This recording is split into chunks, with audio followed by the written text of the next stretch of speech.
wabarakatuh. Selamat bergabung kembali di Tribi Indonesia. Hari ini kita mau aplikasikan pada luka tekan atau dikenal dengan dekubitus. Pada luka ini terdapat goa atau undermining ya dari jam 6 sampai dengan jam 3 ya.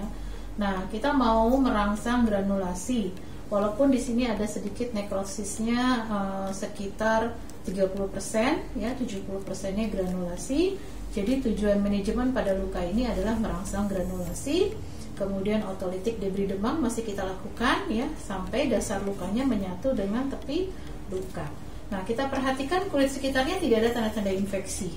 Ya, tidak ada tanda-tanda kemerahan, tidak ada bengkak ya, tidak ada panas dan tidak juga pasien nyeri ya. Nah, untuk pilihan balutan di Tribi, maka untuk merangsang granulasi dan otolitik debris demam, kita masih bisa menggunakan Tribi Salep. Ya, Tribi Salep ini sangat bagus untuk merangsang granulasi dan untuk mengangkat jaringan nekrosis. Nah, kalau misalnya kita lihat di sini ada undermining, kemungkinan eksudatnya banyak. Pada saat eksudat banyak, kumannya berlebihan walaupun belum terjadi infeksi ya, kita sebut dengan kolonisasi kuman.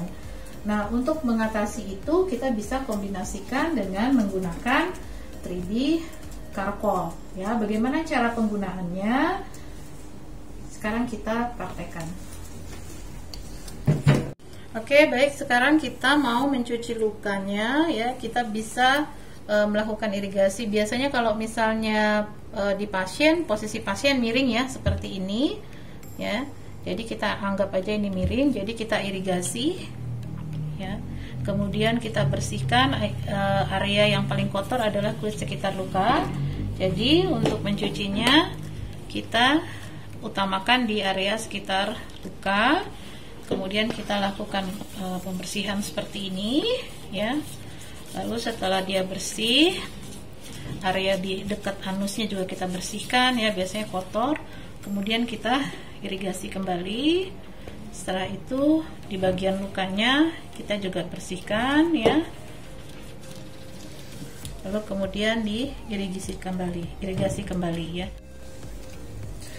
Setelah itu kita keringkan biasa ya, dari tengah kemudian ke area luar seperti ini ya. Nah, setelah itu kalau ada jaringan nekrotik kita ambil jaringan nekrotiknya ya. Setelah diambil lalu kemudian kita bilas lagi. Kita bisa menggunakan cairan untuk mengkompresnya ya. Kemudian dikeringkan lagi. Baru setelah itu kita siap untuk aplikasi penutupan lukanya.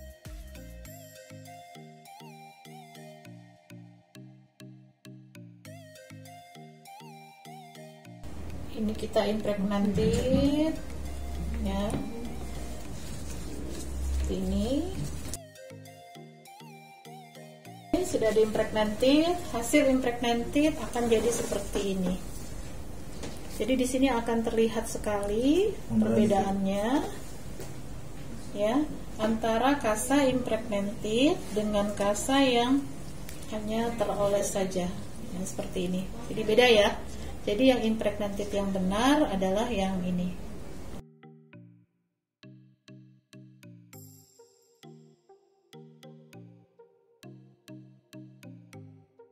Setelah Tribi impregnatif, lalu kemudian kita oleskan Tribi Karkolnya di bagian permukaannya seperti ini.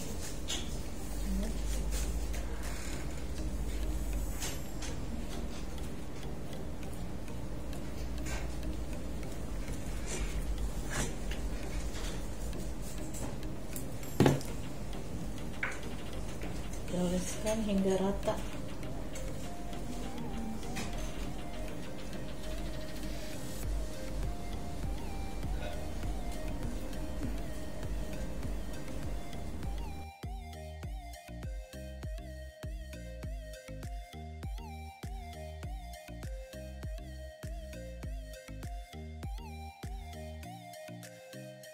Setelah diimpregnatif, lalu kemudian kita aplikasikan ke lukanya ya.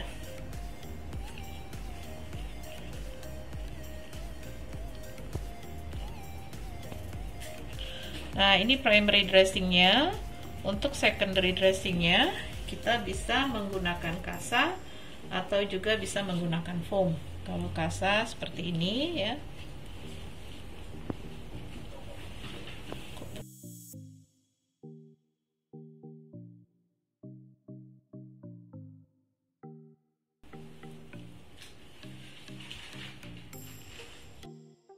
Tebalnya penggunaan kasa tergantung dari lamanya balutan. Kalau tidak ada tanda-tanda infeksi, biasanya bisa seminggu 2 kali. Tapi kalau ada cairannya cukup banyak, maka biasanya seminggu 3 kali ya.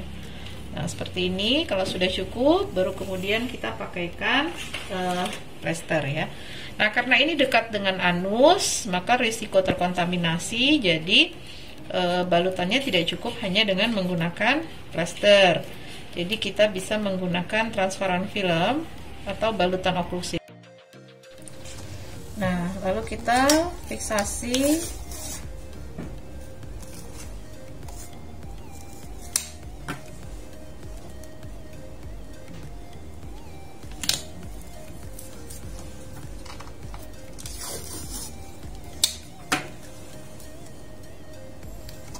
karena kita mau occlusive dressing, sehingga untuk plester cukup bisa hanya di pinggirnya saja, hanya untuk fiksasi aja. Jadi nanti untuk di keseluruhannya kita akan menggunakan transparan film ya, sehingga balutannya occlusive, bukan semi occlusive. Nah, ini transparan film yang akan kita gunakan. Kita bisa langsung tempelkan seperti ini ya.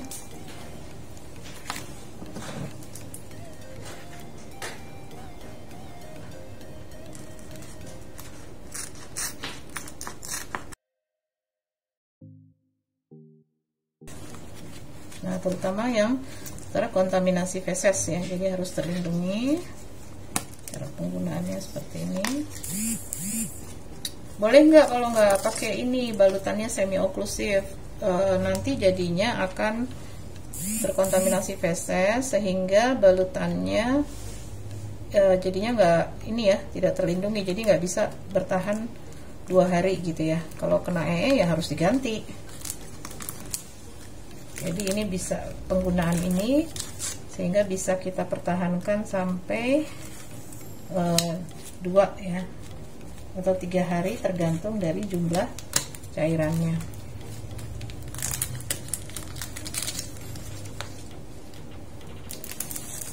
Ya, jadi ini balutan anti air. Nah, sisanya kita bisa tambahkan di sini sedikit yang tadi.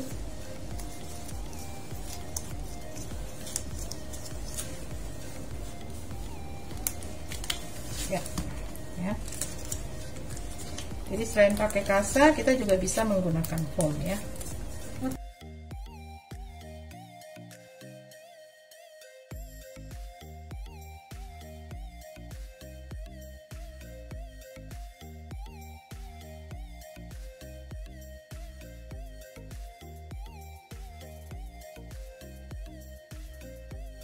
Oke, nah untuk melindungi kulit sekitar luka, kalau sudah seperti ini supaya tidak mudah iritasi, kita bisa menggunakan Vircogenic spray ya, atau kita juga bisa menggunakan Tribisalop ya. Mana yang paling cocok oleh kulit pasien silahkan digunakan. Untuk contoh aplikasi Vircogenic spray, jadi setelah ditutup lukanya seperti ini. Lalu kemudian kita semprotkan sekitarnya ya. Seperti ini. Dan ini kita bisa oleskan di kulit sekitarnya ya, di area selangkangan, di area lipatan. Ini selain sebagai untuk antimikrobial, juga dia juga untuk moisture balance ya. Seperti itu. Termasuk di alat kelaminnya. Jadi alat kelaminnya tetap bersih. Nah, kalau pasien dengan penggunaan Pampers, kita bisa gunakan diapersnya atau Pampersnya itu sebelumnya disemprotkan dulu dengan Vircogenic ini.